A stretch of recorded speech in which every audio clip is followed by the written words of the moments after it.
Muito boa tarde a todos, sejam bem-vindos ao nosso Porto de Encontro, num local diferente do habitual, mas é sempre o nosso Porto de Encontro.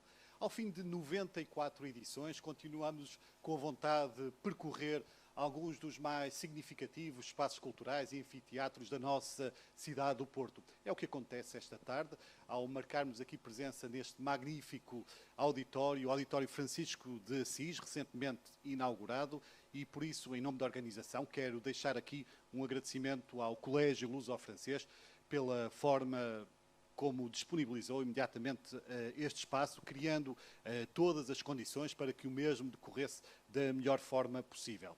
Ao longo desta tarde vamos ter o privilégio de estar à conversa com aquela que direi, e penso que concordarão comigo, como uma das mais destacadas criadoras literárias de língua espanhola do nosso tempo, sobre quem já irei falar.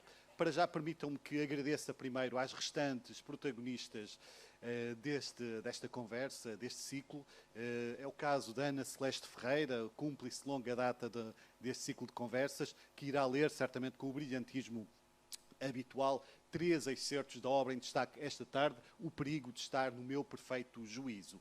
Quem irá falar também sobre este livro é a Rosa Alice Branco, poetisa, investigadora e também amiga de longa data deste ciclo, sobre quem iremos falar com ela lá mais para diante. Para já é tempo, então, de falar muito brevemente. O seu currículo é invejável, é extenso, e vou enumerá-lo de forma muito breve. A nossa protagonista central, a autora central esta tarde, ela já esteve cá no nosso ciclo, alguns de vocês terão estado também no Teatro do Campo Alegre há cerca de 7 anos. Desta vez ela vem apresentar O Perigo de Estar no Meu Perfeito Juízo, e é um livro que, no fundo, é uma espécie que segue os caminhos, embora também explore outros, da sua aclamada obra, A Louca da Casa. Mas, além deste livro, falaremos certamente de muitos outros temas. Para já, peço-vos uma salva de palmas para Rosa Monteiro.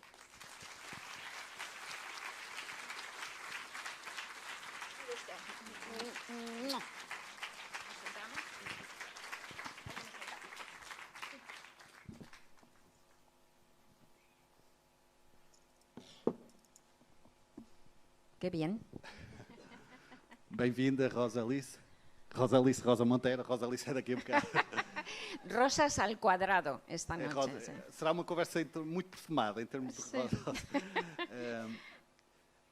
Portugal, diria que é literalmente a sua segunda casa, Rosa Monteiro, porque uma vez que tem um apartamento em Cascais, Sí. dirá que a Rosa Monteiro já tem algo de Rosa Monteiro?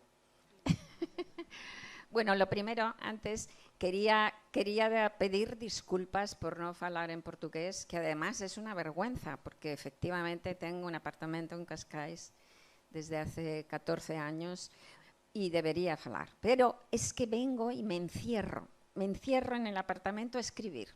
Debo decir que las mejores partes de mis libros de los últimos 14 años los he escrito aquí, en Portugal.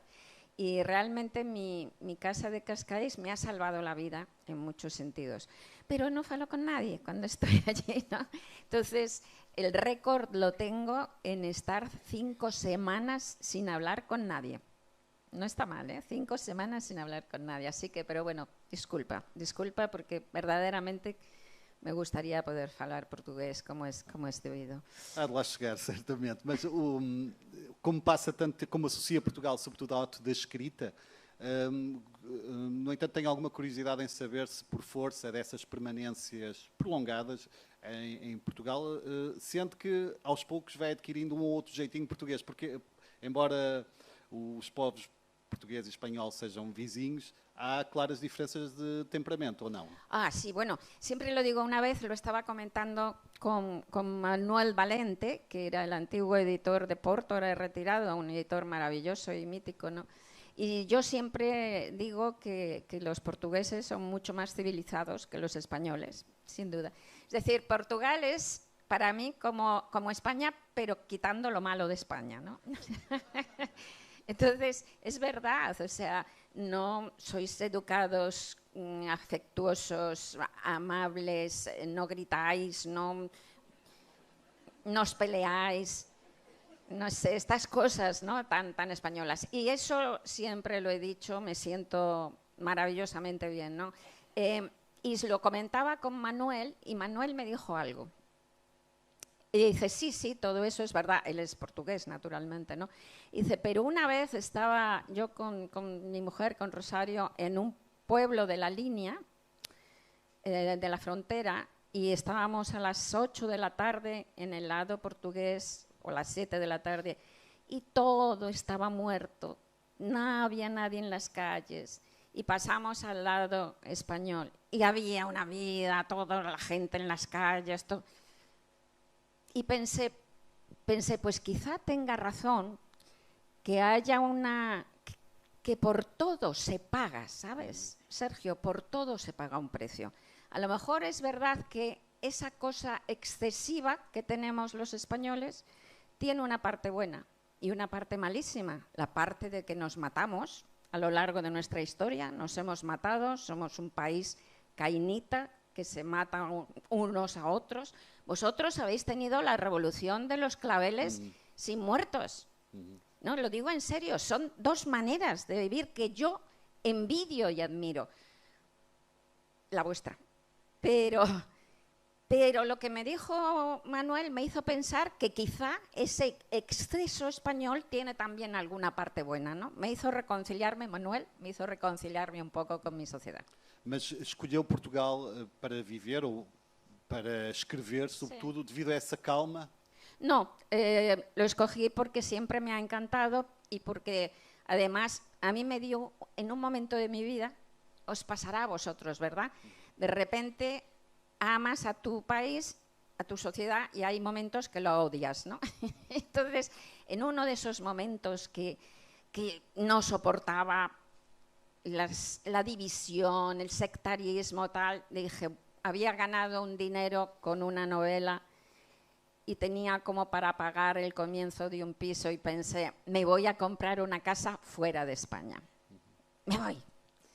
Entonces, pues pensé primero en irme a Inglaterra, la verdad. Menos mal que no me he ido, imaginaos ahora, con el Brexit, ¿no? Qué horror.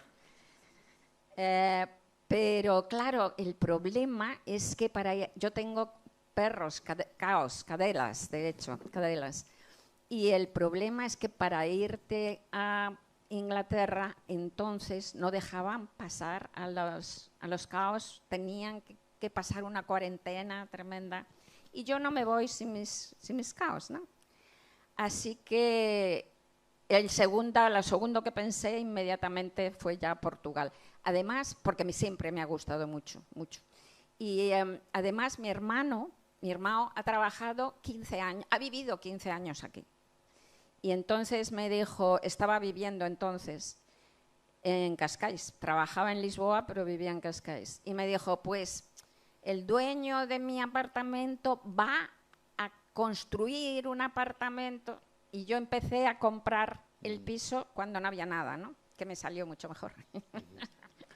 Qual a importância do lugar de estar, do sítio onde está, no ato da escrita? Eu pergunto isto onde eu quero chegar, porque eu recordo uma entrevista recente da Rosa Monteiro, em que disse que uma ideia para um romance, para o seu anterior romance, A Boa Sorte, que se passa, quem já leu, num sítio horrível, não é? Muito fora da periferia, ocorreu-lhe a andar de comboio num trem de alta velocidade e viu, de facto, um sítio muito esquecível, não inesquecível, longe disso. Acha que a frialdade também pode ser inspiradora? Achamos que a beleza é muito inspiradora, mas o oposto também se aplica? Absolutamente, porque además no es solo que te inspire la belleza o la frialdad, lo que te inspira es una idea, ¿no? No sé, a lo mejor alguno de vosotros habéis leído La Buena Suerte. A veces explico cómo se me ocurrió porque es una manera muy bonita o muy clara de ver cómo nacen las novelas, ¿no? Tú no escoges las historias que cuentas, las historias te escogen a ti, ¿no? Entonces, en realidad, en este caso, no es que me inspirara la fealdad, me inspiró algo que se me ocurrió más allá de la fealdad. Y si me permites, cuento cómo se me ocurre. Yo estaba efectivamente haciendo un viaje de Madrid al sur de España, a Málaga, en una AVE, en un tren de alta velocidad. Y iba escribiendo en mi ordenador. De repente el tren paró en un lugar entre estaciones, ¿eh? No era en una estación, sino entre estaciones. Levanté la cabeza y vi el paisaje urbano más feo del mundo. Una ciudad, un pueblo industrial roto, cerrado, rajado, pobre, horrible. Y había 3 vías, 3 juegos de vías, y pegada a la vía había una casa de ladrillo, con salitre, con manchas blancas, del desarrollismo franquista de los años 60, horrible, barata. Y justo pegado a la vía estaba un balcón, un balconcito que debía ser del 2.º piso, con los hierros todos oxidados, con la carpintería alabeada, es decir, que la puerta no cerraba bien, con una bombona de gas toda podrida también. Bueno, horrible, horrible. El piso más feo del pueblo más feo del universo, ¿no? Y tenía la tapa de cartón de una caja de zapatos pegada, cosida con alambres a los barrotes, y escrito a mano ponía "se vende" y un número de teléfono. Entonces yo miré eso y dije, lo primero que pensé fue, pobre gente, ¿no? Pobre gente, porque si lo ponen a la venta será porque necesitan el dinero, pero nadie va a comprar este piso horrendo en el sitio más feo del universo. Entonces, ahí se me ocurrió una idea, que empieza siempre, la imaginación va loca y sola, tú no la diriges, tienes todo el día la cabeza llena de imaginaciones, ¿no? Y de repente, cuando pensé esto, la cabeza me dijo, ¿y si? Porque todas las imaginaciones empiezan con ¿y si?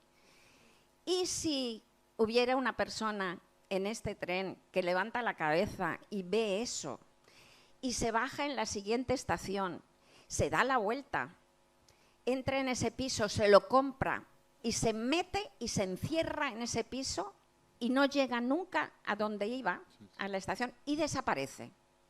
Bueno, esta idea me llenó de una emoción tremenda. Entonces no era la fealdad del piso, sino que la idea fue desaparecer, salir de tu propia vida. Y me emocionó muchísimo esa idea. Yo iba a un club de lectura en Málaga, y cuando llegué al club de lectura les dije, ¡guau!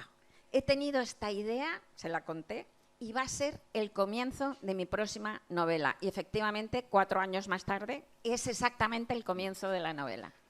Mas preferiu ocultar o nome da localidade verdadeira para não ofender os habitantes, talvez. No, bueno, por eso digo que era entre estaciones. Pero, bueno, yo sé, era cerca de Puertollano, pero ciertamente no era en la estación de Puertollano, era en un... Pero luego me ha pasado que he pasado montones de veces por esa línea, que uso mucho, y todas las veces he mirado a ver si veía el balconcito, si lo habían vendido, si seguía el cartel. No lo he podido encontrar más. Entonces, a lo mejor me lo puso el Dios de los escritores para que me... No lo he podido volver a ver. Rosa, Increíble. nesse caso, a ideia do romance surgiu-lhe quase como um clarão. A ideia final, quase, está, o pressuposto que contou do romance é o que se aplica, não é? É o que contou. Mas costuma ser sempre assim, ou muitas vezes a ideia original acaba por sofrer muitas voltas e não tem nada a ver com a ideia original? La idea, que no es más que una visión, yo lo llamo el huevecillo, ¿no? El huevecillo, la idea. Es siempre así. En realidad es un relámpago, ¿no? Porque en este caso yo no sabía nada. De hecho, yo no sabía nada de la novela. Yo no sabía por qué se bajaba. Ni siquiera sabía si era hombre o si era mujer. En la novela es un hombre. Primero lo imaginé como una mujer y no funcionaba del todo, porque las mujeres, esto es una generalización y es estúpida, pero bueno, las mujeres somos más verbales. Yo creo que más llamas por teléfono, no sé. Ese gesto tan cerrado en lo mudo y en la acción de bajarse y encerrarse y perderse, no me funcionaba con una mujer. Lo imaginé después con un hombre y ahí ya funcionó. Y ahí empiezas a intentar entender por qué quién es ese hombre y por qué se baja. O sea, que yo no sabía nada, en realidad. Y todos los comienzos de novela son así, son una visión. Una visión que es exactamente igual que los sueños que tienes por la noche. Yo tengo sueños muy vivos, muy vivos. Sueño en colores. Sabéis que hay sueños en color y sueños en blanco y negro. Hay gente que solo sueña en blanco y negro, curiosamente. Yo sueño en color y son muy vivos. Y estas visiones que tengo y que son el origen de las novelas son exactamente igual, son como sueños, pero que veo con los ojos abiertos. Y a partir de ahí, y te turban y te emocionan, y a partir de ahí tienes que empezar a contar la novela. Entonces, siempre esa visión ha sido el origen y nunca ha cambiado. Lo que pasa es que luego la novela no sabes hacia dónde va. La novela se cuenta sola y a lo largo de 2 o 3 años, sí. A Rosa não encaixa de todo naquela imagem do escritor inacessível, embora goste dos seus períodos de recolhimento para escrever, mas tem um sincero gosto em estar com leitores, mesmo que isso, do ponto de vista físico, lhe canse, obviamente. Mas o que eu gostava de saber é até que ponto é que a escrita é importante para a manutenção dessa jovialidade que tem de forma tão ativa, tão visível. Pues, a escrita é importante para a sua saúde mental y ahora entramos un bocadinho no espíritu del libro. Obviamente, obviamente. Bueno, justamente es lo que digo, lo que hablo e no perigo de no estar no meu perfecto juízo, de estar en el peligro de estar cuerda. La escritura nos salva a los que escribimos, desde luego nos salva a los que escribimos. Y nos salva, en primer lugar, también a los que leemos, ¿no? Porque yo, antes de ser una escritora, soy una lectora, ¿no? Y una lectora apasionada. Los escritores somos, en primer lugar, lectores apasionados, ¿no?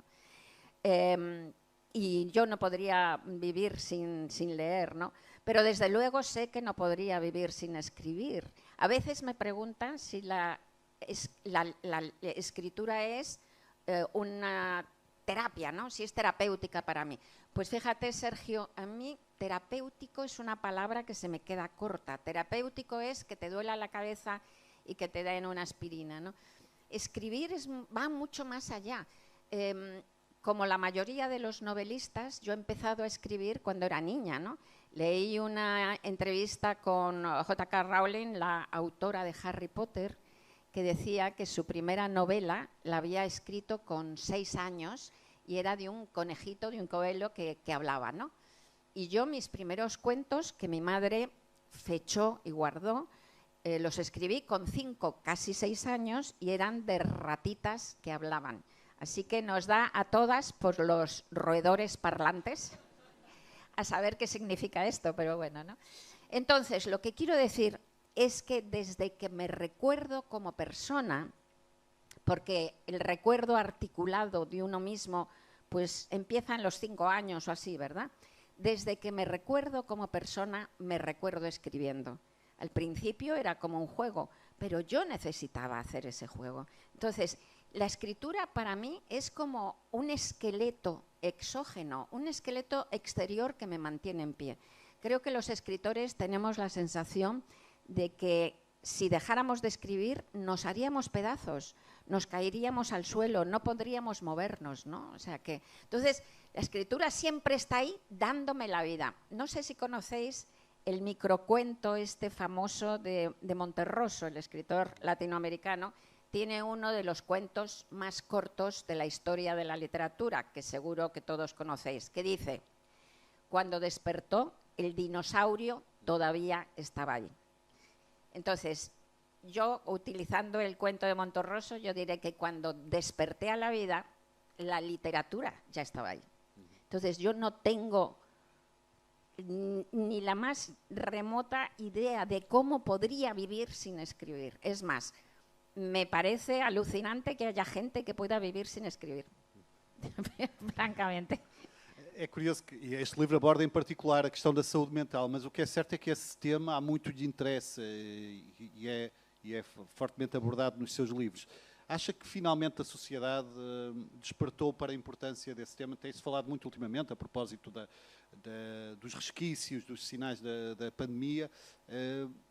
Acha que finalmente despertamos, o mundo, a sociedade em geral acordou para essa realidade que é gravísima. Del trastorno. Trastorno mental. Sí, bueno, la pandemia, con un coste muy grave, porque lo que pasa es que ha empeorado tanto con la pandemia la salud mental en el mundo, que de repente el tabú que siempre ha existido en torno al trastorno mental pues se ha roto, y en efecto en los años de la pandemia se empezó a hablar, ¿no? Yo recuerdo que en diciembre de 2021 me pidieron como periodista que escribiera un artículo sobre el año 2021, y yo escribí que el año 2021 había sido el año de la salida del armario de los trastornos mentales, ¿verdad? Es verdad que se ha abierto como la puerta del tabú se ha abierto un poquito, pero fíjate, Sergio, que yo tengo miedo de que se esté cerrando otra vez, Entonces es muy grave, es gravísimo, porque el trastorno mental forma parte de lo que el ser humano es, ¿no? La Organización Mundial de la Salud dijo hace 5 o 6 años, antes de la pandemia, que ha empeorado, como hemos dicho, la situación, y además yo creo que es una cifra muy conservadora y que en realidad hay mucho más. Pues hace 5 o 6 años dijo que el 25% de la humanidad iba a sufrir, antes o después, en su vida, un trastorno mental. Yo ya lo he sufrido, estoy dentro del 25%. He tenido crisis de pánico desde los 16 años hasta los 30 años, ¿no? Pero bueno, ¿qué quiere decir que el 25% de los seres humanos vayan a tener un trastorno mental antes o después? Pues que todo el mundo, o bien va a sufrirlo en persona, o bien lo va a sufrir alguien muy cercano, sus padres, sus hijos, sus hermanos, sus amigos más íntimos, sus amantes, porque por lo menos, y yo creo que es mucho más, por lo menos es una de cada 4 personas. Entonces, sin embargo, esa realidad tan inmensa, que forma, como digo, parte esencial de lo que el ser humano es, está negada, oculta, lo ignoramos todos, tenemos una ignorancia total de lo que los trastornos mentales son, porque es una gama muy grande, desde los trastornos neuróticos como el mío, o las crisis de angustia, que son primas hermanas de las crisis de pánico, hasta enfermedades muy graves como la psicosis, por ejemplo, ¿no? La psicosis. El sufrimiento psíquico es uno de los mayores sufrimientos del mundo, ¿no? Yo que he pasado por un trastorno, aquí tiene que haber un montón, porque es algo muy común. Pues os puedo decir que un trastorno mental se distingue sobre todo por una sensación de soledad que es indescriptible, que si no has estado en ese lugar de soledad, no sabes lo que es, no tienes ni idea de lo que es, porque no estamos hablando ni siquiera de la soledad, de la soledad existencial, de la soledad ante la muerte, ¿no? Que debe de ser horrible. Me da pánico la muerte, pero por lo menos la muerte es profundamente humana, todos nos morimos. Mientras que la soledad de la locura, lo que mal llamamos locura es sobre todo esa sensación de soledad. La soledad de la locura es creer que solo a ti te está pasando eso. Creer que eres un marciano, que te has salido de la Tierra, que te has salido del género humano, que te has salido de la especie humana, que no hay nadie más que haya sentido ni sienta lo que tú sientes, que eres la única persona en la historia, en el mundo, en la humanidad, para sentir así. Es mentira, pero el trastorno mental te equivoca y te confunde. Y esa soledad, lo que os digo, es tan brutal, es como la del cosmonauta que de repente se le rompe la manguera que le une a la nave y empieza a derivar hacia el espacio infinito, oscuro y negro, ¿no? Y con esa soledad tan atroz, con ese dolor, ¿la sociedad qué hace? Pues todavía empujar al cosmonauta, estigmatizarlo, condenarlo a la soledad social además, y con esto convertir a esa persona en un desgraciado para toda su vida. Hay que hacer justo lo contrario. Hay que estirar la mano, agarrarlo, traerlo a la Tierra. Y con eso puedes hacer gente tremendamente válida. Marie Curie era depresiva, Marie Curie, y es Marie Curie. Isaac Newton, somos hijos todos de Isaac Newton, tenía delirios psicóticos y era Isaac Newton. Entonces, eso por un lado. Pero por otro lado, esto es estoy aquí, estoy soltando una soflama. Eso por un lado. Por otro lado, es que además, lo digo en este libro, es que la normalidad no existe. La normalidad no existe. Nos quieren vender la idea de que lo normal es sinónimo de lo más habitual. Y es mentira. No es sinónimo de lo más habitual, es sinónimo de lo normativo, de lo obligatorio, ¿no? Es un marco obligatorio. Un estudio que hicieron en 2018 en la Universidad de Yale en Estados Unidos, que es una de las mejores universidades del mundo, concluyó esto, que la normalidad no existe, que no es más que la media estadística de todas las posiciones de los humanos. Con lo cual, es imposible que haya una sola persona en el mundo que atine con esa media estadística en todos los parámetros de lo que tú eres. Todos somos divergentes en algo, todos somos diferentes en algo. Entonces, la normalidad no existe, lo que existe son las rarezas, ¿sí? Exato, sim. Abordou aí questões muito interessantes, Rosa, que iremos explorar certamente daqui a bocadinho, nomeadamente na conversa que vamos ter daqui a bocado também com a Rosa Alice Branco. Para já é tempo de escutarmos o primeiro excerto da tarde, a cargo da Ana Celeste Ferreira, para quem peço uma salva de palmas. Maravilhosa.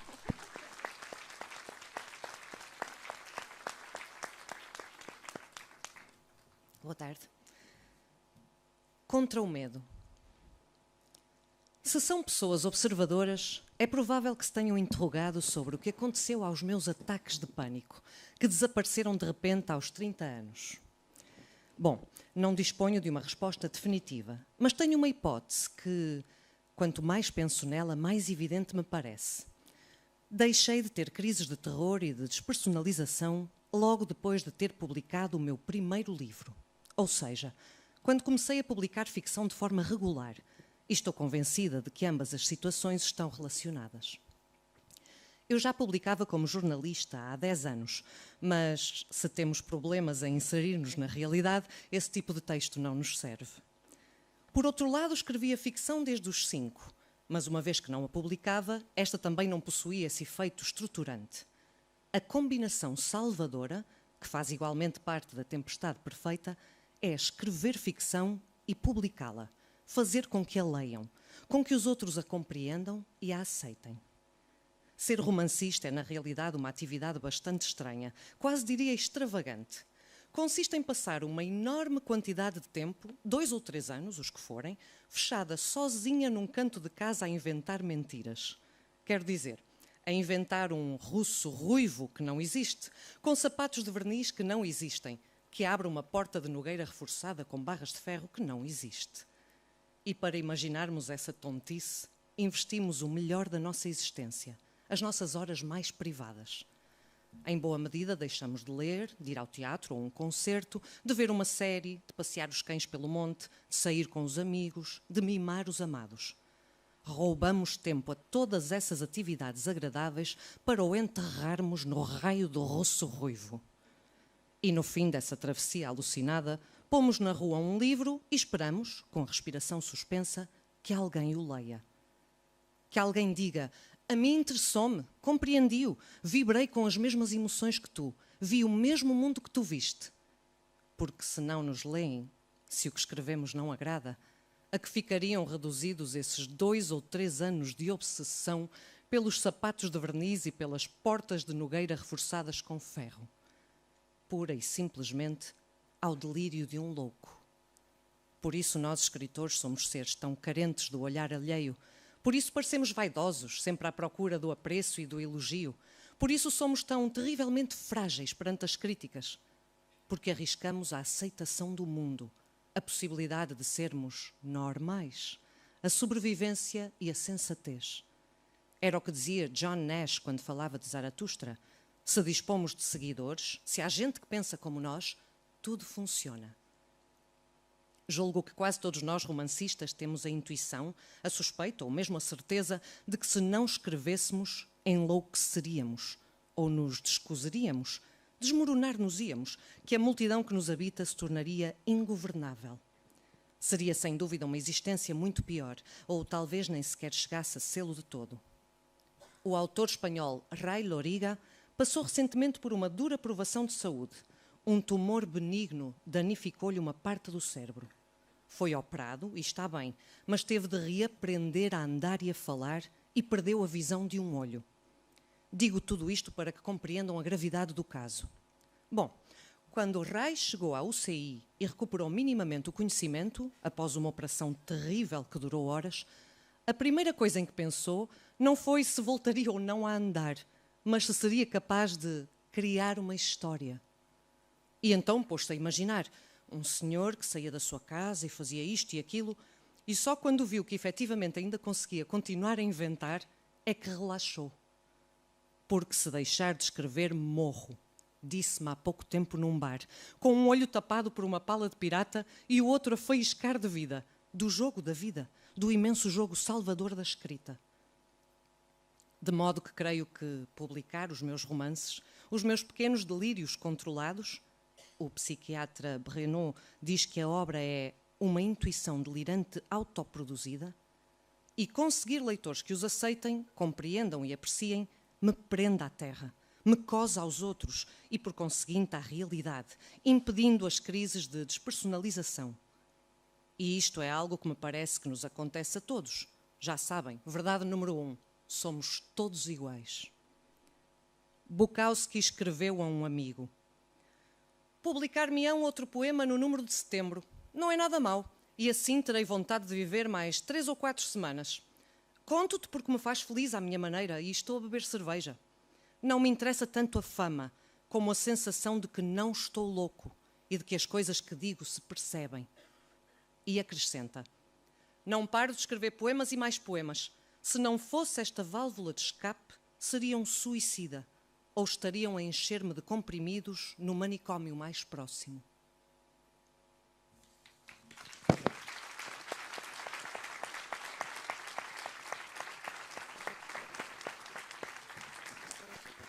Muito obrigado, Ana maravilha. Celeste. Vamos maravilha. escutá-la mais 2 vezes, ter essa felicidade. Rosa, já escreveu, tem um dos seus livros mais marcantes, intitula-se Instruções para Salvar o Mundo. Este aqui podemos dizer que são instruções para nos salvarmos a nós próprios? Bueno, era lo mismo. ¿O de nós próprios? Sí, bueno, o de nos propios, sí. En realidad, uno siempre escribe, me doy cuenta, ¿no?, que aunque los libros parecen muy distintos, uno siempre escribe para lo mismo, ¿no? Entonces, las instrucciones para salvar el mundo también eran las instrucciones al final, cuando se leía el libro, las instrucciones para salvarnos nosotros, ¿no? Y yo lo que creo es que escribo para perderle el miedo a la muerte, en realidad, ¿no? Siempre le he tenido un miedo a la muerte terrorífico, ¿no? He estado muy obsesionada por la muerte. Cuando tenía 10 años me decía: mira, Rosita, qué tarde tan bonita, disfrútala, porque enseguida pasará el tiempo y estarás por la noche en la cama, cosa que me daban miedo las noches, la oscuridad. Enseguida pasará el tiempo y mañana estarás en el colegio, cosa que tampoco me gustaba. Enseguida pasará el tiempo y te habrás hecho mayor. Enseguida pasará el tiempo y se habrán muerto tus padres, y enseguida pasará el tiempo y te habrás muerto tú. Y esto yo me lo decía con 10 años, ¿no? Que no tenéis que mirarme con cara de pena. Porque, repito lo primero que dije: mira, Rosita, qué tarde tan bonita, disfrútala. O sea que cuando estás muy llena de la conciencia de la muerte, también estás muy llena de la conciencia de la vida, ¿no? Y bueno, y luego he tenido las crisis de pánico, que son miedo a la muerte y tal. Cuando yo tenía 20 años, miraba por el rabillo del ojo a la gente mayor de 60 con horror. Y los miraba con horror porque no solo me parecían muy viejos, que también, pero sobre todo es que yo me decía: qué horror, estas personas mayores de 60, pero míralos cómo entran y salen de casa, cómo van al cine, cómo se sientan en una terraza, se toman un café, se ponen a reír. ¿Cómo pueden hacer todo eso estando tan cerca de la muerte, ¿no? Y yo pensaba, si yo tuviera su edad, estaría metida debajo de la cama aullando de miedo. Y ahora tengo más que esa edad y no estoy metida debajo de la cama aullando de miedo por el momento. Así que algo bueno habré hecho. Y entre esas cosas que he hecho buenas para perderle ese terror a la muerte ha sido escribir. Yo escribo para perderle el miedo a la muerte. Y una de las cosas más bonitas que me han dicho de mis libros fue después de un libro que se llama Historia del Rey Transparente, que también está traducido. Y es un libro fantástico que sucede en el siglo XII. Y en un encuentro digital del diario El Mundo en España, un lector me dijo, me ha gustado mucho este libro por tal, pero sobre todo lo que más me ha gustado es que creo que después de leerlo tengo menos miedo a morir. Y a mí me había pasado, después de escribirlo, tenía un poquito menos de miedo a morir. Rosa, siento que... También. Tenho um pouquinho menos de medo a morir depois de escrever estes. Mas vê essas crises que teve, sobretudo durante a juventude, mas vê como algo pertencente ao passado, ou tem muito respeito, ou tem receio que continua à espreita? Por supuesto que puede haber otra vez crisis de pánico, por supuesto. Uno tiene que acostumbrarse a convivir con su maleta de oscuridad. Todos tenemos una pequeña maleta de oscuridad y uno de los grandes aprendizajes en la vida es a convivir con ella y a perderle el miedo al miedo. Hay que perder el miedo a tener miedo, ¿no? Hay que, acostumbrarse a la oscuridad. Entonces puedo volver a tener un ataque, claro, de crisis, de pánico, pero ya sé que se pasan y ya sé qué hay que hacer, intentar aterrizar, intentar agarrarse al mundo, a la gente que quieres e ter a confiança de que se passam. O retrato que faz dos escritores neste livro e do qual a Ana Celeste nos leu aquele bocadinho muito impressivo, impressionista, mexe connosco, não é? Acha que os escritores são muito mais parecidos entre si do que julgam? Podem escrever coisas totalmente diferentes, um pode ser alternativo, outro mais best-seller, mas eles são sobretudo seres frágeis que esperam quase com ansiedade a resposta do outro e basta uma crítica negativa para desabar todo o mundo. Os escritores são muito mais parecidos do que creem. Totalmente, sí. No, los escritores, todos somos muy parecidos en el fondo, como ha dicho Ana. Hay dos verdades esenciales, lo digo en el libro. Verdad número 1, todos somos iguales. En el fondo de cada uno de nosotros, muy dentro, estamos todos. Y verdad número 2, todos somos distintos. Hay una parte diferente en cada uno de nosotros que para mí es fascinante, porque a mí me encanta la gente, ¿no? Entonces, los escritores, si todos nos parecemos, los escritores nos parecemos entre nosotros un poco más. Tenemos muchas cosas muy parecidas, evidentemente. En este libro, de hecho, intento entender qué es lo que nos lleva, no solo a los escritores, sino a la gente que hacemos cosas creativas, sean buenas o malas. No estoy hablando de la calidad de la obra, puedes ser un pésimo artista y tu cabeza es igual que la del mejor artista, digamos, cableada. Entonces, en este libro me intento preguntar qué es lo que conduce a una persona a convertirse en alguien que hace cosas creativas. Y hay un montón de circunstancias que nos unen, un montón de circunstancias, ¿no? Como, por ejemplo, el hecho de que nuestra cabeza no ha madurado del todo. Veréis, ¿puedo contar lo del cerebro? Sí, sí. El cerebro tarda mucho en madurar. Tarda 30 años en madurar. Cuando me enteré de que tardaba tanto el cerebro en madurar, comprendí muchas cosas de los demás y de mí misma. Bueno, entonces, hay un paso en la maduración del cerebro muy importante que sucede en la primera adolescencia. Hasta entonces, el cerebro de los humanos está hiperconectado. Las neuronas están conectadas todas unas con otras como en una especie de tormenta eléctrica, ¿no? El niño tiene la cabeza toda conectada. Por eso es tan imaginativo el niño. Ve pasar un perro, se cree que es un dragón y tal. Entonces, en la primera parte de la pubertad, pues hay una poda, se cortan las conexiones neurológicas que no son útiles para concentrar el cerebro en lo útil, que es algo muy bueno desde el punto de vista de la supervivencia de la especie.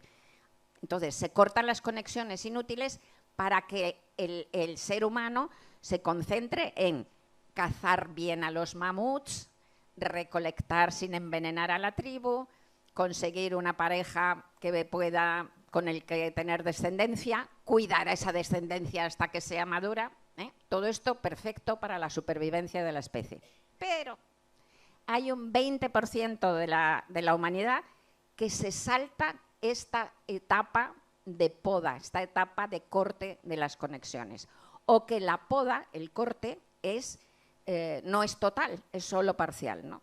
Y entre ese 20%, no lo digo yo, no, lo dicen los neurólogos, ¿no? Y los neurocientíficos, entre este 20% están la gente con trastornos mentales, la gente que nos dedicamos a cosas creativas, y mi teoría es que estáis todos vosotros también.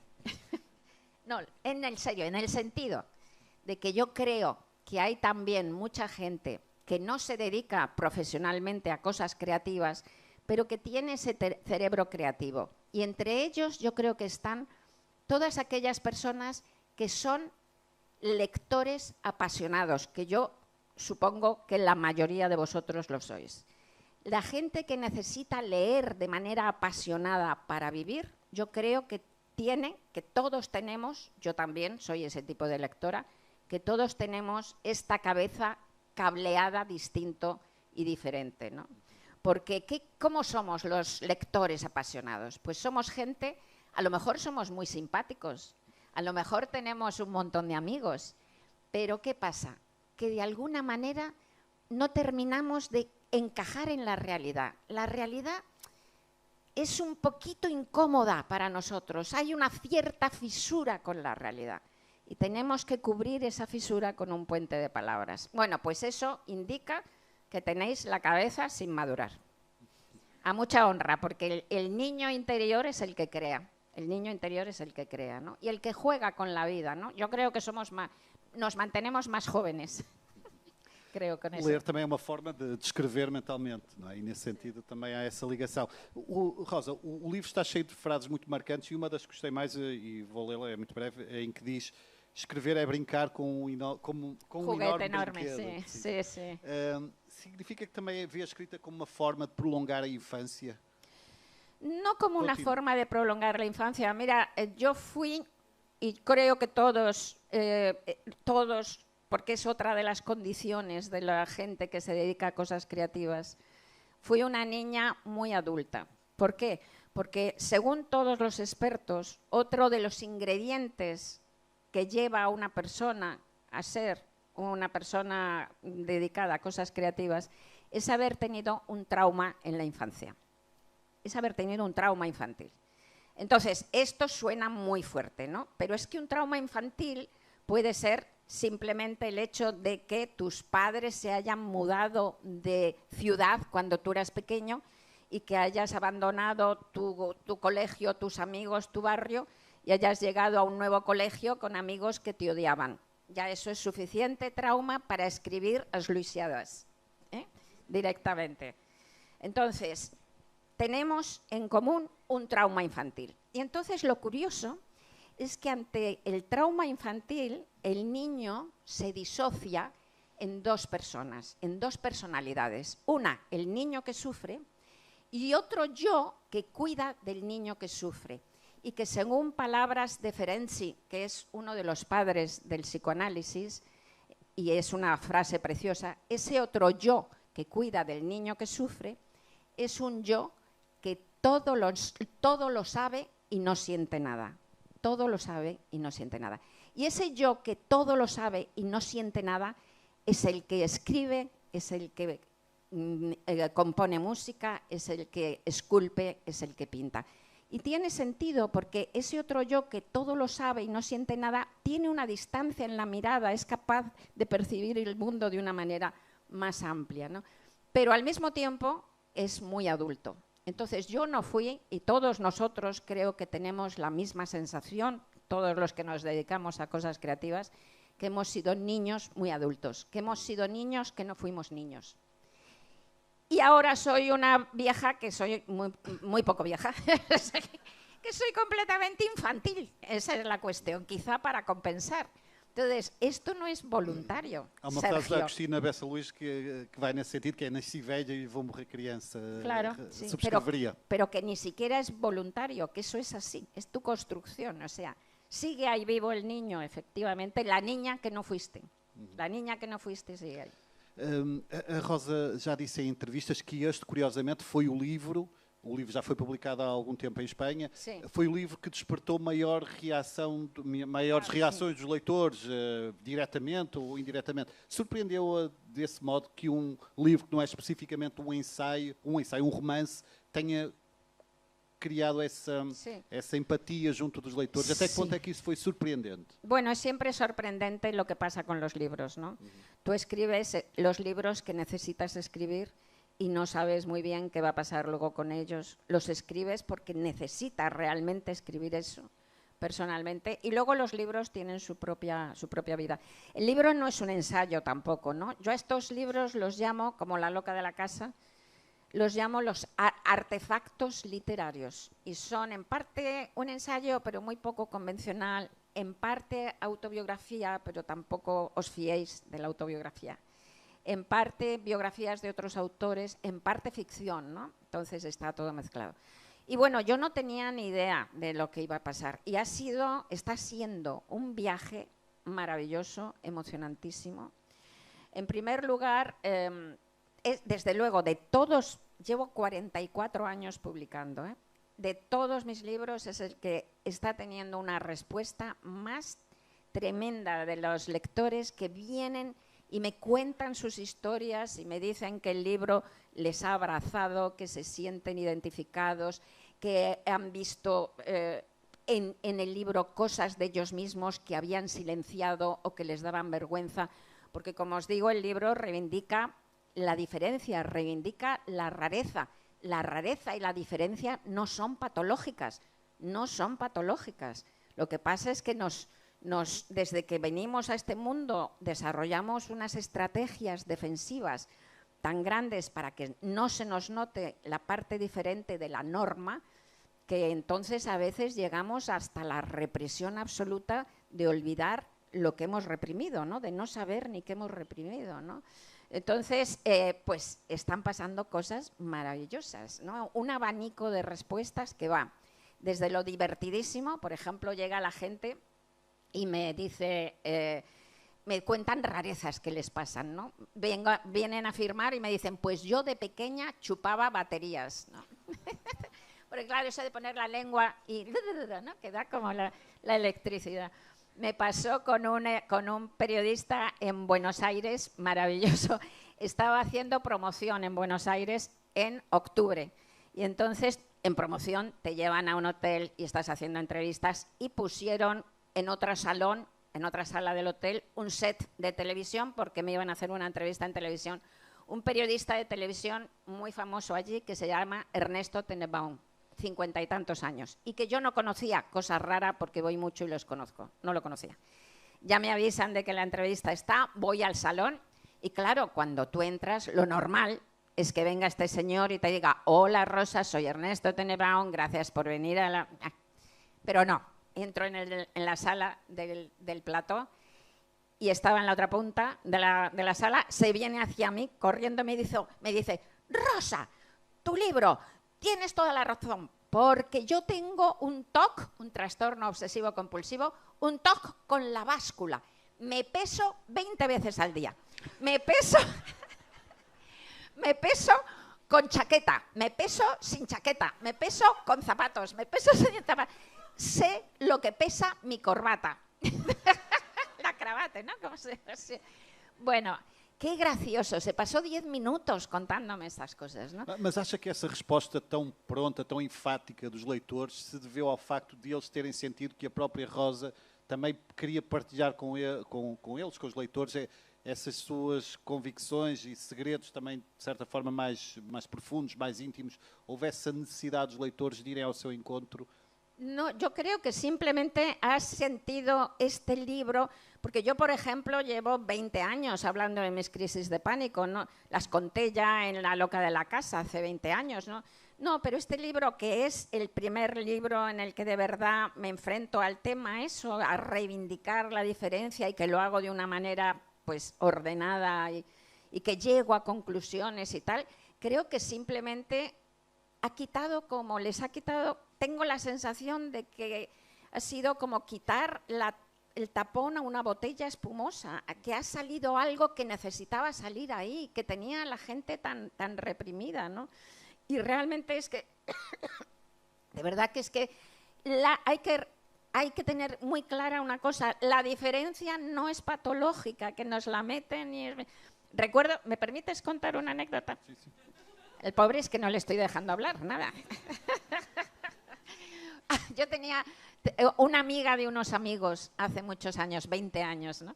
Y era una mujer muy sensata. Yo no la conocía mucho, pero era muy sensata, muy serena. Yo la admiraba mucho por lo sensata y serena. Seguro que lo era, seguro que lo sigue siendo. Pero bueno, un día me dijo que cuando se cortaba las uñas de las manos y de los pies, guardaba los recortes en cajitas de cerillas. Todos los recortes de las uñas de las manos y de los pies en cajitas de cerillas. Y que cuando se divorció de su marido, le mandó una cajita de cerillas. Bueno, a mí me pareció tan extraordinaria la historia que la conté en un artículo del País hace 20 y tantos años. Y ahora viene lo interesante. Me escribieron 5 o 6 lectores diciéndome que ellos hacían lo mismo. Y ahora que estoy haciendo la gira con el libro y he contado a veces esta anécdota, por ejemplo, un día hace un mes en un acto en Madrid, la mujer que era la moderadora, como tú, mi Sergio de ese acto, al terminar de contar esta anécdota dice, pues mi hijo hace eso. Y en México me pasó una cosa, en septiembre me pasó una cosa mucho más graciosa. Estábamos así, en un acto, cuento esta anécdota y se levanta una chica joven de la primera fila y dice, pero si eso es muy normal, dice. Y además eso es un filtro amoroso.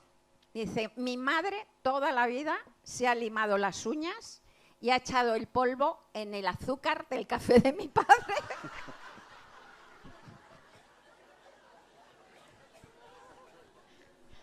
Abriu a caixa de Pandora. Bueno, a lo mejor por eso seguían enamorados el padre y la madre, quién sabe.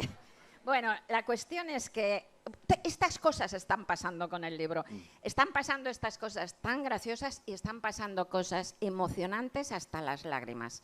Os diré que he llorado mucho, mucho con este libro, con los lectores y las lectoras desde que ha salido. Me han pasado cosas, por ejemplo, relativas al suicidio, de sobrecoger y de romper el corazón de emoción y de gratitud por la gente que te viene a contar esas cosas, ¿no? He llorado mucho, hemos llorado mucho los lectores y yo. Vamos já alargar a conversa para Rosa Alice Branco, mas antes disso vamos escutar novamente a Ana Celeste Ferreira pela segunda vez.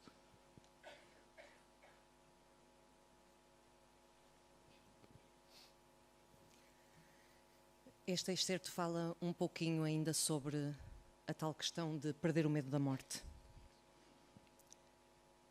Deixem-me que vos conte uma das experiências mais extraordinárias que já tive. Aconteceu com uma baleia há uns 30 anos, na costa oeste do Canadá. Já descrevi esse encontro no meu livro A Louca da Casa. Usei-o como uma metáfora da criação, mas na realidade foi muito mais. Saímos um dia para avistar cetáceos no Pacífico com uma pequena Zodiac, uma lancha insuflável. Devíamos ser 6 ou 7 pessoas, guia incluído. Eu ia ao lado de Pablo, o meu marido. A borda era muito baixa, a água estava bastante próxima e todos vestíamos coletes salva-vidas. O rapaz levou-nos mar adentro até chegarmos a uma zona de pequenos ilhéus. Aí desligou o motor. Os ilhéus serviam de refúgio natural e o mar estava calmo. Ficámos em silêncio, sem sabermos exatamente o que esperar, embalados como bebés pelo vai-vem suave da água mansa, a apreciar a bela e plácida paisagem. Mas, de repente, o mundo pareceu explodir. Ouviu-se um som atroador, um ruído desconhecido e gigantesco, mas sem dúvida orgânico, uma respiração que parecia vir das próprias entranhas do planeta. E um jorro de água saiu disparado até às alturas e encharcou-nos. Então, enquanto ainda nos caíam gotas em cima, começou a emergir algo inconcebível, que eu sabia que tinha de ser uma baleia, mas que nem os meus olhos nem o meu entendimento conseguiam processar de tão magnífico que era. Embora incompleto, só conseguimos ver fragmentos do colosso.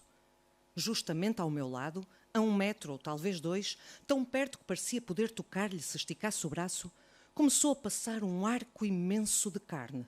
Uma carne que na realidade parecia cauchu, uma parede gomosa cheia de aderências, de algas e de crustáceos.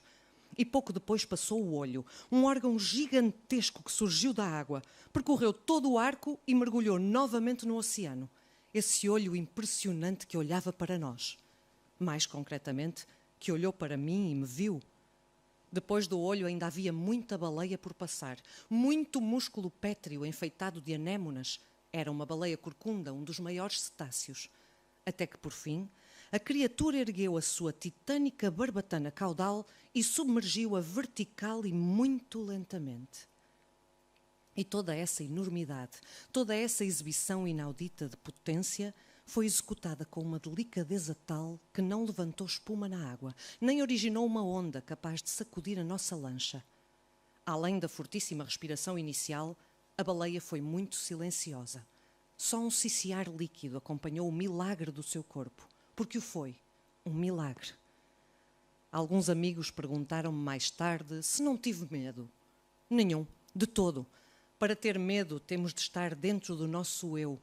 E naquele momento eu era a baleia, e a anémona, e a alga, e a gota de água que brilhava ao sol. Algo semelhante deve ter acontecido ao grande naturalista britânico David Attenborough.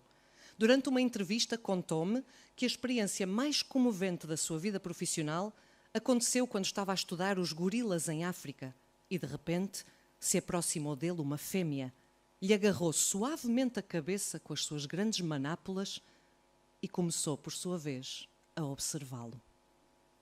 Esses olhos alheios nos quais nos refletimos ligam-nos ao pulsar comum e são uma porta para a eternidade. Nos meus melhores momentos, nos momentos oceânicos, quando o Satori me explode na cabeça como uma supernova, sou capaz de escapar do cárcere cego e doloroso da minha individualidade e de sentir essa respiração plural, a cadência primeira, a música das esferas, o palpitar do mundo. Sou um peixinho de um cardume imenso. Sou uma carpa dourada e sei dançar a dança mais grandiosa, que é ao mesmo tempo a mais minúscula. É preciso insistir aí, nessa perícia dançarina. É preciso aprender a mover-nos cada vez mais depressa, como os derviches, para nos podermos unir ao todo que vibra e que respira. Ouçam bem o que vos digo e tenham esperança. É possível que, na realidade, a passagem final seja tão simples, tão fácil assim. Bastaria conseguir cadenciar a morte ao ritmo coletivo. Quero morrer a dançar, tal como escrevo.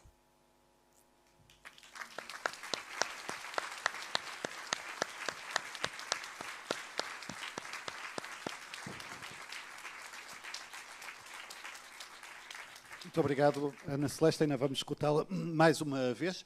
Vamos continuar a falar do perigo de estar no meu perfeito juízo, mas desta vez trazendo um novo olhar, e certamente será um olhar muito enriquecedor sobre o livro. Uma salva de palmas para Rosa Alice Branco.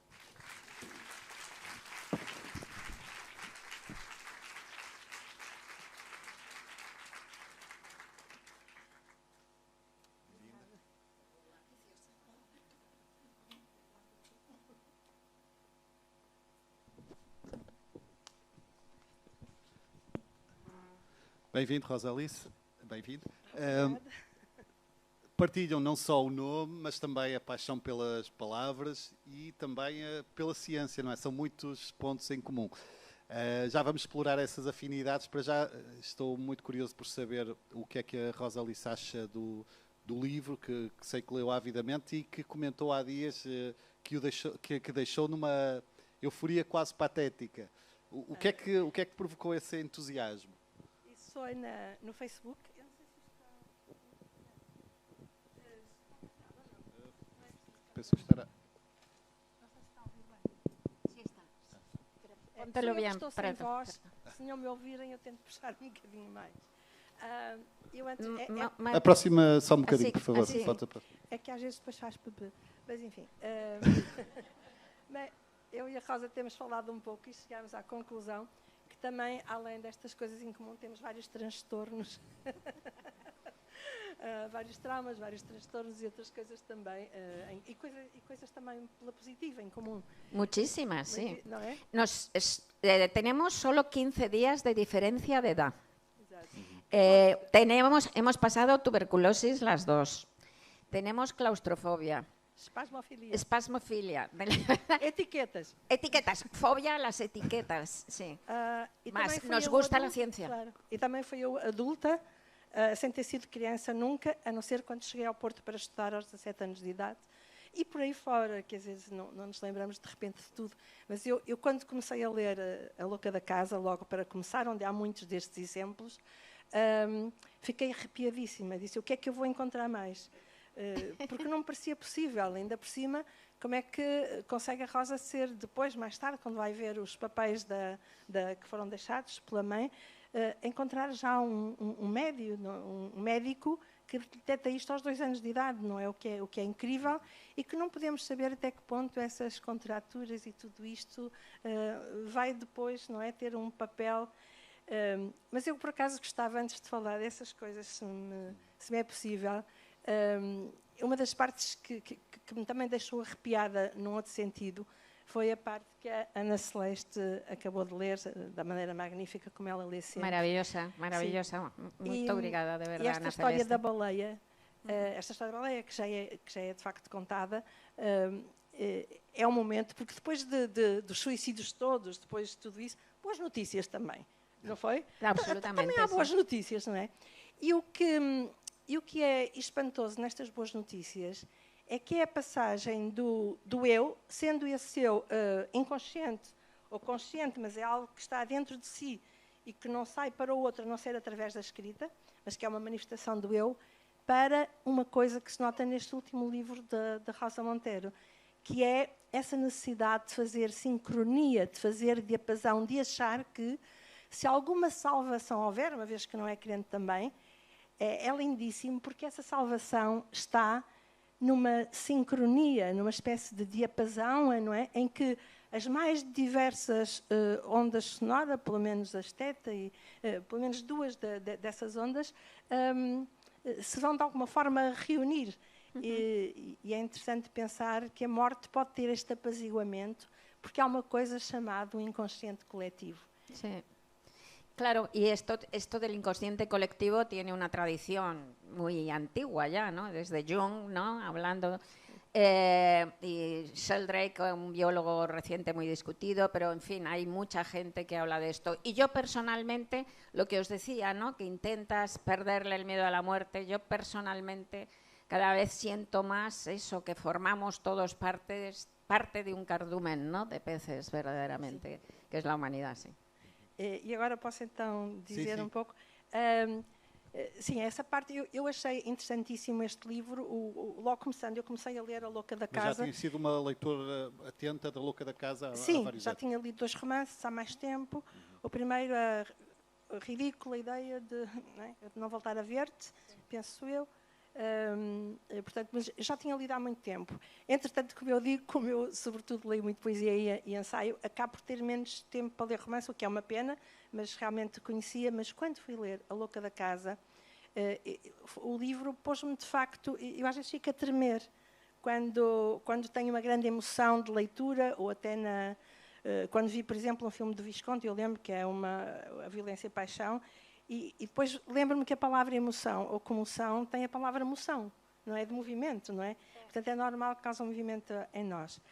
O que me deixou um pouco, eu por acaso até gostava de ouvir a vossa opinião e a da Rosa, porque o que me deixou um pouco estupefacta é que, embora haja uma certa semelhança de estirpe, digamos assim, resolvam dizer que este livro é continuação da Louca da Casa, coisa que eu não consegui achar desta maneira. Eu não sei como é que vem esta...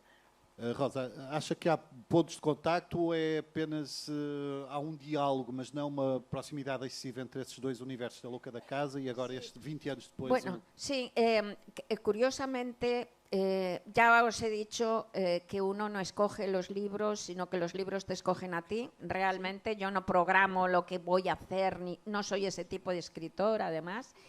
Entonces, ahora, hace 20 años, este año, de la publicación de La Loca de la Casa, que fue mi primer artefacto literario, ¿no? Yo escribo novelas y 3 artefactos he escrito, 3 libros que son poco clasificables, que yo los llamo artefactos literarios y que son como libros híbridos mestizos. El primero fue La Loca de la Casa, lo escribí cuando tenía 50 años y salió hace 20 años, ¿no? Y ahora me han pedido que haga un prólogo, porque van a relanzarlo por los 20 años el libro con nueva tapa y tal. Y en el prólogo me he quedado patidifusa, porque primero me he dado cuenta que los artefactos literarios los estoy haciendo cada 10 años, cosa que yo ni me había dado cuenta. El primero lo saqué en 2003, La ridícula idea de no volver a verte, que es el segundo, lo saqué en 2013, y El peligro de estar cuerda casi en 2022. Y además, ahora tengo la idea de hacer un 4º artefacto literario, que quizás sea mi último libro ya, y antes quiero hacer 2 novelas, que tengo las ideas, y esto significa que va a volver a salir dentro de 10 años. Y esto yo no lo he programado, esto sale así, ¿no? Entonces, también me he dado cuenta, haciendo el prólogo, que son libros de madurez, que no hubiera podido escribir antes de los 50 años, son libros de madurez. Y también me di cuenta, La Loca de la Casa, pese a ese título, no trata de la locura, sino que trata de la imaginación, no de la creatividad, incluso de la imaginación de todos los seres humanos. Y juego, es una frase de Santa Teresa de Jesús, ¿no?, que llamaba a la imaginación la loca de la casa. Y juego con los lectores el juego de crear, ¿no?, como una historia, de ver cómo se crea la historia dentro del libro, ¿no? Y ya aparecen, porque aparecen los temas, pero del peligro de estar cuerda, pero aparecen no de aparecen por las esquinas, aparecen sin ser desarrollados, aparecen como preguntas y de repente, y no juntos además, y de repente el peligro de estar cuerda es la contestación y la unión en una red comprensiva de todas esas preguntas aisladas de La Loca de la Casa. Rosa Alice, neste caso, este é um livro que aponta em múltiplas direções, é muito rico em vários sentidos. Quais as que te impressionaram mais ou quais aquelas que queres partilhar agora connosco? Não, por exemplo, do domínio da ciência, mas também há aqui muita poesia também, como podemos ver ouvir em algumas passagens. Quais as que te arrepiaram mais? Poesia há imensa. Eu até, por acaso, recolhi ali 2, porque só aqui há uma... Porque a Rosa Monteiro faz uma coisa lindíssima. Acha uma frase tão bela de Rilke, um verso, digamos assim, ou 2, uma parte, e que tem tanto a ver com ela e com aquilo que acabou de dizer, que resolve dar um espaçamento maior. O que é lindíssimo. Está aqui, exatamente, há um espaçamento que está aqui e diz: fiz uma coisa contra o medo. Toda a noite fiquei sentado a escrever. E é isso, no fundo, aquilo que tem estado aqui também a conversar. É que, de alguma forma, o escrever é muito interessante, porque há, por exemplo, escritores que têm medo de escrever, porque têm medo daquilo que pode sair. E eu penso que muitos dos escritores, ou seja, quando há esse passo de realmente começar a escrever, foi uma coisa que me impressionou, é que nesse momento, é um momento em que sai fora, é um momento, como diz o Miele, um momento de fluxo, um momento em que sai fora do espaço e do tempo, em que não se está em lugar nenhum e que não temos consciência de nós, porque o que fala muito bem também a Rosa Monteiro, foi uma coisa que eu gostei também muitíssimo, é que mostra, como aliás fizeram os surrealistas, tentaram eliminar a polícia da consciência, não é? E até queriam, digamos assim, uma escrita automática, que nós sabemos que não acontece exatamente. Mas acontece quando se escreve que há uma coisa, por exemplo, que é defendido por alguns atores e depois por Lacan, que diz ça écrit, isto escreve, sou escrita, não sou eu que estou a escrever. Ou seja, eu penso que nunca seria possível fazer um bom romance, uma incrível novela, ou este ensaio ficcionado, este artefacto literário tão híbrido, se estivesse sempre a ter consciência daquilo que estava a escrever. Há um momento em que uma pessoa realmente vai dormir e sonha. O que me impressionou foi que, enquanto na Louca da Casa há nitidamente o caminho entre o romance e a criatividade, não é? O romance e essa... não só acreditar, e a imaginação, e como é que cada livro tem a ver, de alguma forma, com um amor diferente, e tinha, de alguma forma, essas características também. E, ao mesmo tempo, consegue integrar histórias, né, dentro deste híbrido. Cabem também uma coisa que parecem histórias pessoais e que parecem muito convincentes, não é? Os M's na Louca da Casa, que são histórias, lá está, de paixão, sempre. Enquanto aqui as histórias, digamos assim, essa história que parece pessoal, é muito diferente porque há alguém que mimetiza a Rosa Monteiro. Sim, sim. A sua Bárbara. Há uma Rosa Monteiro, que depois sabe quem é, mas que no fundo vai tendo também, tal e qual como os M's, atitudes muito diferentes. Porque algumas atitudes, primeiro assustam-na terrivelmente, não é, ao princípio, e depois... Parecia uma stalker, não é? Andava a persegui-la. Claro, mas depois acabam por ser também algumas prejudiciais, como todas as pessoas estarem a pensar que havia ali um evento e irem, e no fundo a Rosa Monteiro não estava lá, e o senhor fica furioso, não é? Do senhor de Saragossa, não é? Do Festival de Saragossa.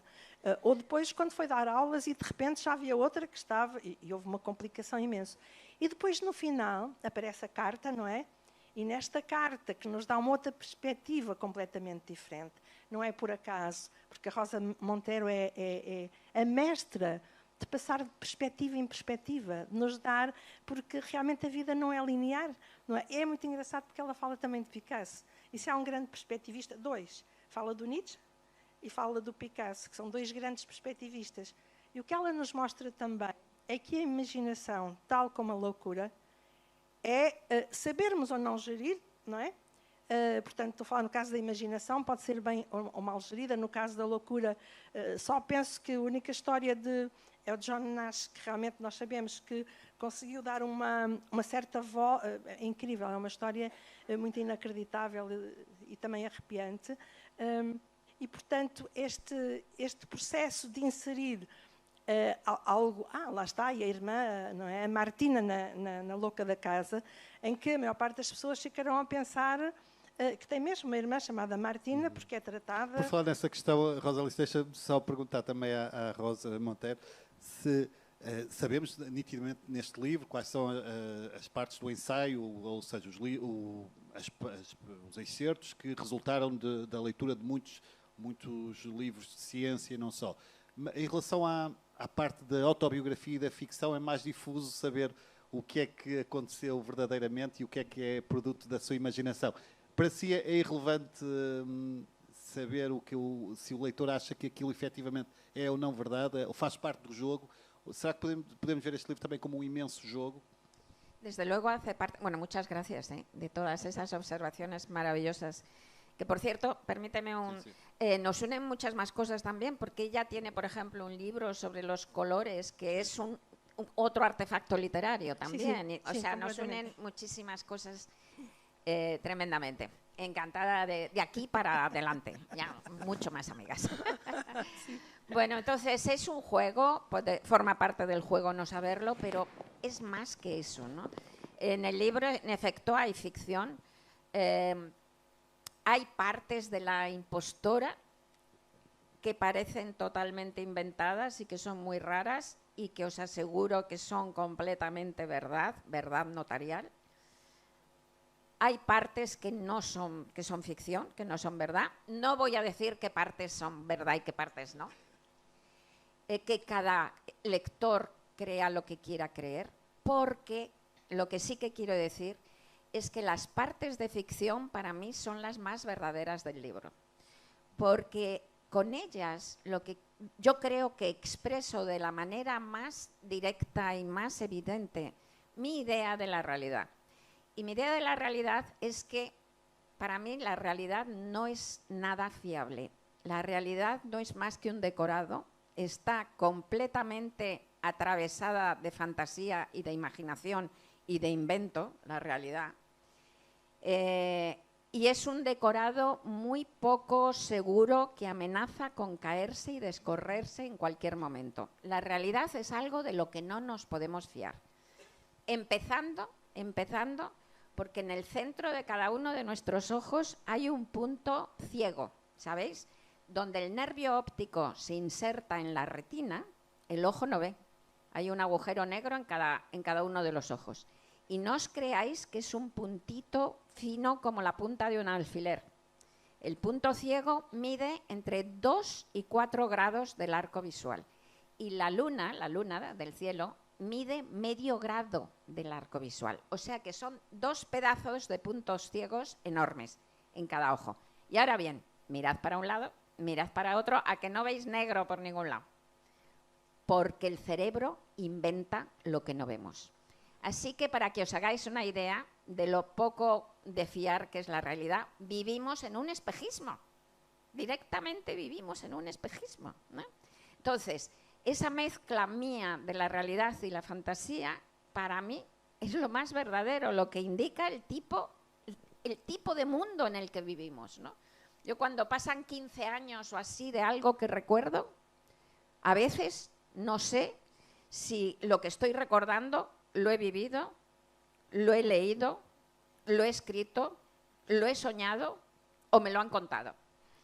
Y las 5 cosas tienen la misma sensación de vivencia para mí. Entonces, eso es la realidad, ¿no? Que además yo creo que debe haber como una tendencia incluso genética, ¿no? Porque mi madre, que era maravillosa, era una artista que no pudo desarrollarse, sus 2 hermanos eran pintores, ella dibujaba mejor que nadie, pero en su clase social y en su época pues no pudo ser nada. Y era una tía magnífica con la cabeza pues volando, ¿no? Y yo le contaba a mi madre algo que me había pasado a mí y a los 6 meses mi madre me lo contaba como si le hubiera pasado a ella. Entonces, eso es la realidad, ¿eh? Esa cosa confusa, borrosa entre lo imaginario, los sueños, los miedos, ¿eh? E aí reside também o seu encantamento. Já voltamos à conversa, infelizmente já não estamos muito longe do final, mas ainda temos tempo de escutar pela terceira e última vez Ana Celeste Ferreira.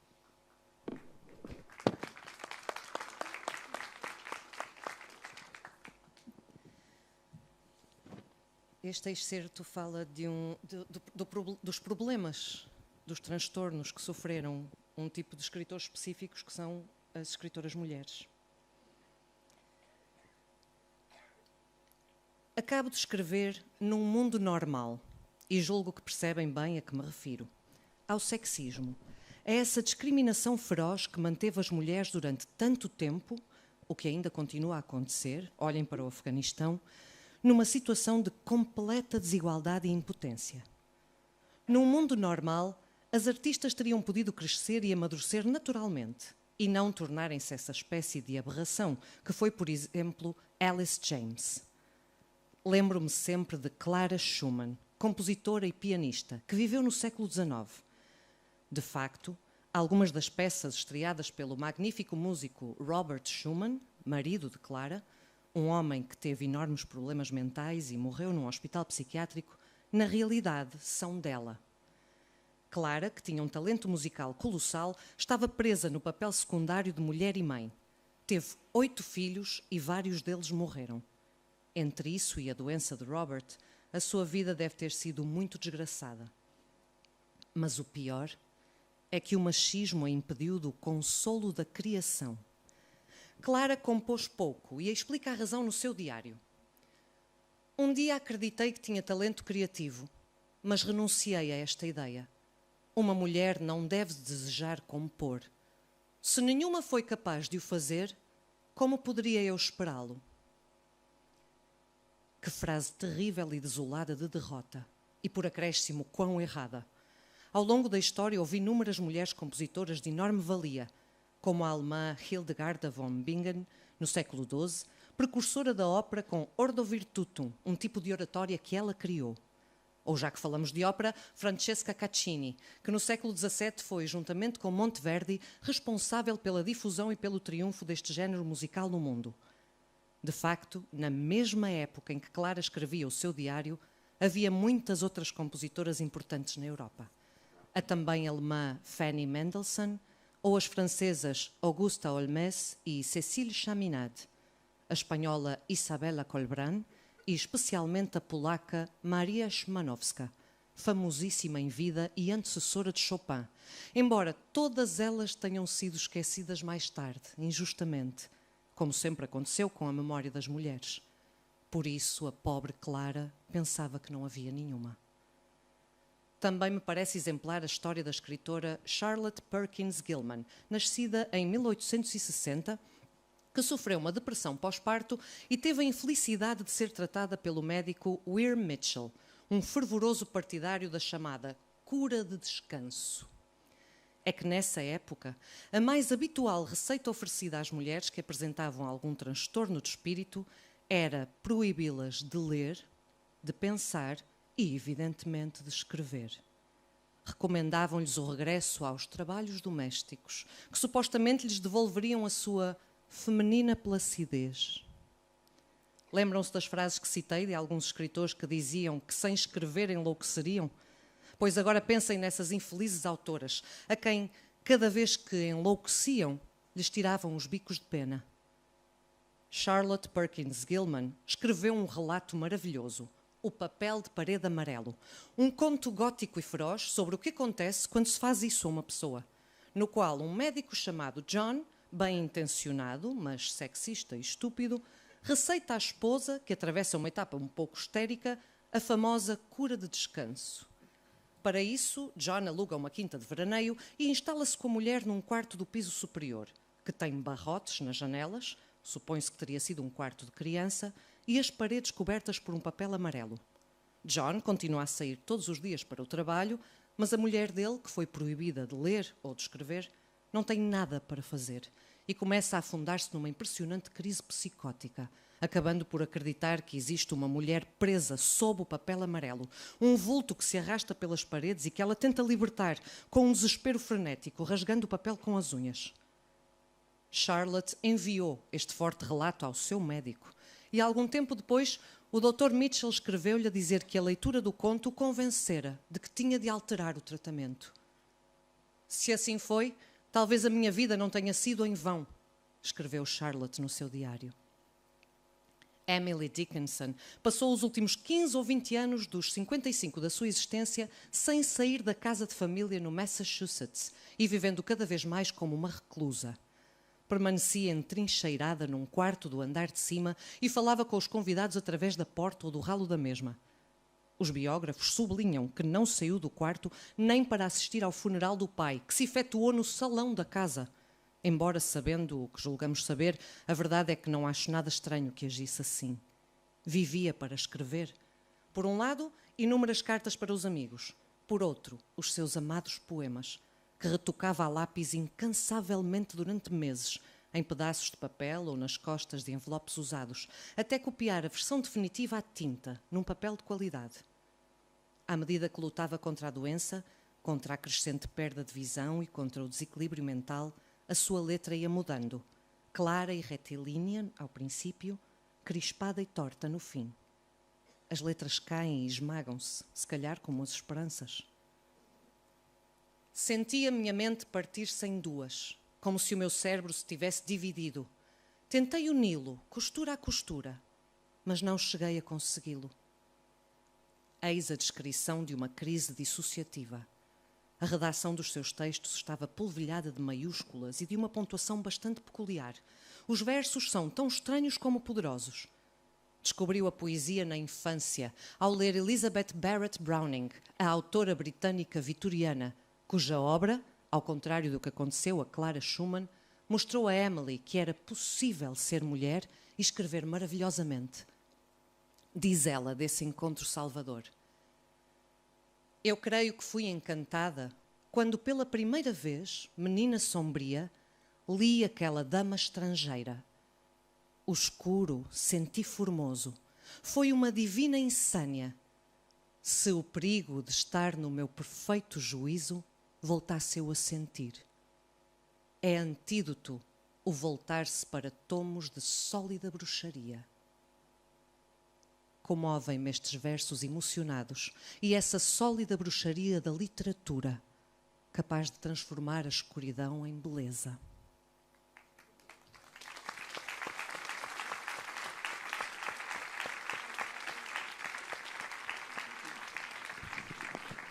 Solo maravilla, maravilla, pero Sí. solo quiero añadir algo que era de antes y que explica mucho este pasaje. Ahora se sabe que Dickinson fue violada por su padre, probablemente también por su hermano, ¿no? Entonces esa niñez sombría tiene mucho más sentido, ¿no? Rosalice, queria só colocar-te uma questão também relacionada com o que acabámos de escutar, é que além de todas as dimensões de que o livro fala e que já abordamos, presta também especial atenção à figura dos artistas, dos escritores. Como é que observaste esta galeria de fragilidades, inseguranças, que no fundo forma a história da literatura e dos próprios escritores? Como é que leste estas passagens? Esta parte insere-se... A pergunta é ótima, por acaso. Esta parte insere-se exatamente numa digamos assim, num piscar de olhos da louca da casa, mas que depois vai ser completamente desenvolvido neste livro, que é a loucura. Porque quando se fala muito da imaginação e se fala de escritores, há um momento, e quando se fala na não normalidade, tudo isso, há um momento que, quando há um novo artefacto literário e que tem este título, percebemos que vai haver uma grande parte sobre a loucura. Houve um estudo imenso da Rosa Monteiro sobre essa questão da loucura. Então há toda uma galeria. Por um lado, há muitos suicídios, há uma quantidade de suicídios sem parar. A taxa é o dobro da normal, a taxa entre os escritores. Sim, que é muito maior que a normal, mas aqui há casos incríveis, quer dizer, há casos em que o suicídio, digamos assim, é mais fácil. Há casos, por exemplo, de muitas tentativas e que só para aí, à terceira vez, conseguem mesmo... Que no fundo, eu não percebo a ideia de tentativa de suicídio. É um suicídio que não se conseguiu, que foi falhado, digamos assim. Mas não há tentativas de suicídio, há suicídios. E aqui há também, a partir daqui, muitas perguntas que, no fundo, a Rosa Monteiro explicita também, que é se é impossível não escrever para um criativo que escreve, digamos assim, que não é escultor, se há uma perda de sentido total, eu nem sequer consigo imaginar o que é viver se não se puder escrever. Estás a ver até que ponto, e penso que é o mesmo caso. Há também o caso que fala a Rosa Monteiro, que é uma outra questão que pode levar também a psicose, a loucura, muita coisa assim. Há muita espécie de loucura, que é quando há o bloqueio de escritor, que também é falado, não é? Imagina um escritor que sempre teve muita facilidade em escrever e que, de repente, tem esse bloqueio. Quer dizer, no fundo, por exemplo, há uma única pessoa amada, e também minha, Ursula Le Guin, que, apesar de tudo, consegue viver, talvez com o marido, talvez numa situação especial, já não de machismo, já em que pode exorcizar isso através da fala, não é? E porque tem uma doença incapacitante e talvez por isso até nem tenha essa... Portanto, aqui há, no fundo, a loucura dos escritores e, portanto, essa galeria de suicídios vem também de coisas que Rosa Monteiro equaciona, como, por exemplo, a droga é amiga da escrita, por um lado, o álcool é amigo da escrita. Há uma série de mitos que desfaz ao longo das... Exato, mas é sempre até um momento. Claro. Quer dizer, no fundo, aquilo é uma miragem inicial, porque há um momento em que acabam por ser destruídos pela própria droga ou pelo próprio álcool, não é? E, portanto, quer dizer, há um sem número de possibilidades de loucura nos escritores, neste caso, há outros que são, por exemplo, e também de coisas fantásticas, porque eu, a falar na Ursula Le Guin, não posso deixar de pensar no Ray Bradbury, que é um dos meus amores, em que fala da efusão a partir da... Não é? A Rosa Monteiro fala da efusão, que ele acha que o escritor tem que ser, sobretudo, a efusão é a maior das qualidades.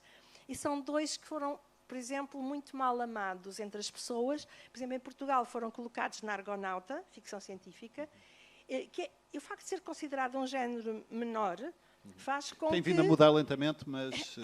E alguns contos de Ray Bradbury nem sequer são de ficção científica, como aliás coisas da Ursula Le Guin. Mas automaticamente é-lhes dito, isto é para a segunda, como o romance de Cordel. Ora bem, portanto, há toda uma galeria, inclusivamente, de pequenas coisas. Algumas são mais, obviamente, são mais latas, como o caso do machismo, como o caso dos eletrochoques, por exemplo, quando as mulheres vão dentro, e homens também. Agora, o que eu realmente não sabia, vou dizer, há coisas que eu não consigo imaginar, é que em 2019 ainda pudesse haver uma pessoa que tenha passado por eletrochoques. Eu pensei que realmente já não existiam. Já não existiam dessa maneira. Eu sei que hoje tem outro nome. O Emanuel Carrera fala no último livro dele, Yoga. Sim, exato. Eu sei esse nome, mas não pensei que era tão violento como eletrochoques. Portanto, o que eu vejo, no fundo, é que o suicídio não é o não ter medo de morrer, é o viver. As pessoas mutilam-se muitas vezes para conseguirem que essa dor se sobreponha a uma dor psicológica que é muito mais forte que a dor da mutilação. E, no fundo, aqui penso que na galeria da Rosa Monteiro está sempre o suicídio como o menor dos males relativamente ao mal que é incapacitante de viver, e muitas vezes é psicológico, não é? Por exemplo, o enlouquecer, o saber que se está a enlouquecer, mas de uma maneira não é enlouquecer no sentido em que todos os criativos têm uma certa loucura. É uma loucura incapacitante, não é? Porque há... No, el libro no reivindica la locura, lo que llamamos locura. Lo que llamamos locura nos solemos referir a los trastornos graves como la psicosis. Claro. Y si ese tipo de locura no te hace artista, al contrario, te deshace. Los artistas que caen en una crisis psicótica dejan de crear, como Hölderlin, como Schumann, no puedes. Entonces no reivindica esa locura para nada. Dice que hay que tratarla, por supuesto que hay que quitar el estigma, pero no es que sea de, hay que estar loco para crear, en absoluto, en absoluto. Y luego, ¿puedo decir algo? Sí, sí. Luego, una cosa que es verdad es que las estadísticas demuestran que los que nos dedicamos a cosas creativas tenemos más tendencia al trastorno mental y más tendencia al suicidio. En concreto, los escritores, los que más, 4 veces más, ¿no? Pero tampoco hay que dramatizar. Primero, sigue siendo muy minoritario y segundo, hay otras... No es que haya que sufrir para crear. Eso es una tontería, ese tópico. No hay que sufrir para crear. Es verdad que la obra nace del dolor de perder. La obra nace del dolor de perder. Pero es que, si os imagináis a la persona más feliz del mundo, la más feliz, ya tiene suficiente dolor con su muerte y con la muerte de los seres queridos para escribir media biblioteca, la más feliz del mundo, ¿no? Entonces, no hace falta ser desgraciado y sufrir para escribir. Y luego, incluso el dato ese de tener más tendencia al suicidio. Hay otras profesiones que tienen también más tendencia al suicidio y que no nos parecen para nada torturadas. Por ejemplo, ¿sabéis cuáles son unos profesionales que se suicidan mucho más que la media? Los dentistas. ¿Es verdad? Entonces, y no nos decimos, ¿qué vida tan torturada tienen los dentistas? No. Sem dúvida. Rosa Monteiro, Rosa Alice Branco, muito obrigado por esta fascinante conversa. Muito obrigado também a Ana Celeste Ferreira. Deixem-me só uma salva de palmas para elas. Muito obrigada, Ana Celeste, Sergio.